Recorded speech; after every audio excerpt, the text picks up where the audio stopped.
Jared Polin, FroKnowsPhoto.com, and this is your... I am so excited, I think I'm gonna explode! Photo News Fix. This fix is brought to you by B&H and their Payboo credit card. Now remember this low on cash guy? Low on cash, but still need to get your boo?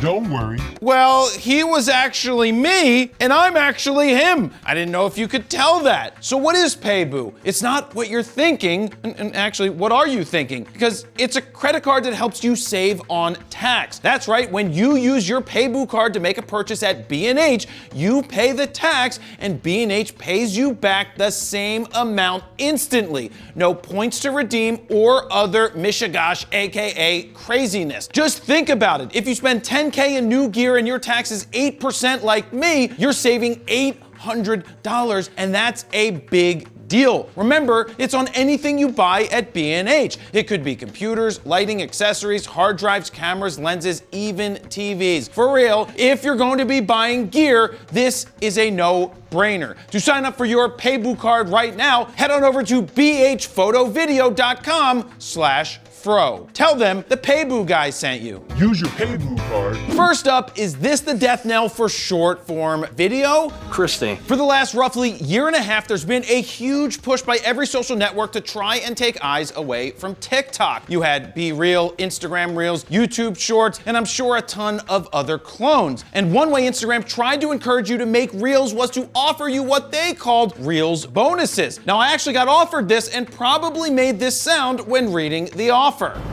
They offered me and others $8,500 to make Reels, but in order to make that $8,500, you needed to get 9 million views in a month. Oh, would you look at that? Not only is that impossible for most people to attain, but the payout was crap. If you got 9 million views on your YouTube channel in a month, you'd probably clear anywhere from $40,000 to $60,000, if not more. Well, now it looks like Reels bonuses are being paused and potentially replaced with some sort of ad monetization that won't end up working for most people. What a ripoff. Now, back in February, YouTube turned on Shorts monetization, and the Impossible Shot short that we posted has made a whopping 56 cents in that time period. Now, mind you, it scored 1 million views prior to full ads being turned on, so maybe it could have done well, but in total, that video has made $50.71. The moral of the story, short form content sucks, and it's really hard to monetize it. Next up, there's been a lot of talk of a pending Nikon Z8. Salty.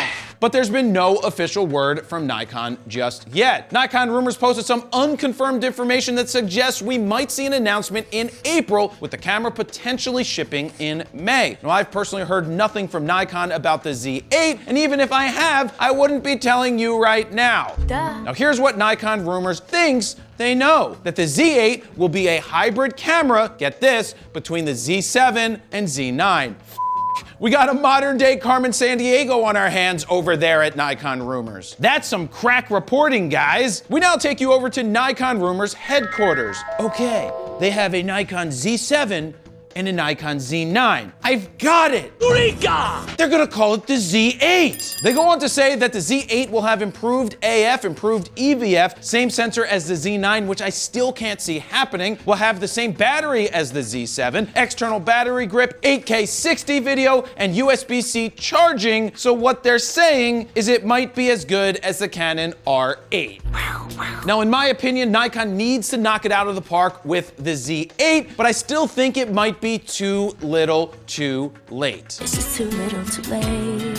Podcast, FroKnowsPhoto Raw Talk, every Friday, FroKnowsPhoto.com/podcast, or wherever you get your podcasts. Go listen. Continuing around the rumor carousel, Sony Alpha Rumors has been told by a trusted source, You mean that's the alphabet? that the new Sony ZV full-frame camera will be announced on March 29th. They expect this camera to be another vlogging focus offering to go along with the other 73 vlogging focused cameras that Sony has on the market currently. But when is too many cameras actually too many cameras for Sony? Oh, I like money. Is there really a need for a full-frame ZV camera in this lineup? How much will it cost, and what will it leave out? If this rumor is true, we might be finding out in a matter of weeks. And finally, Canon confirms the R1 is coming. In an interview with Photo Trend, which is a French publication, I don't know why that's even important to say, Mr. Go Takora, the general manager of Canon's imaging division, had this to say. And I'm gonna paraphrase it. Basically, what he said is that the R3 could be called a flagship because it's so good, but there's a reason they called it the 3. Basically, because it left room for there to be a 1, which he confirmed they are working on, and it will be our most premium model. Now, did anyone check with Nikon Rumors HQ to see if their math checks out?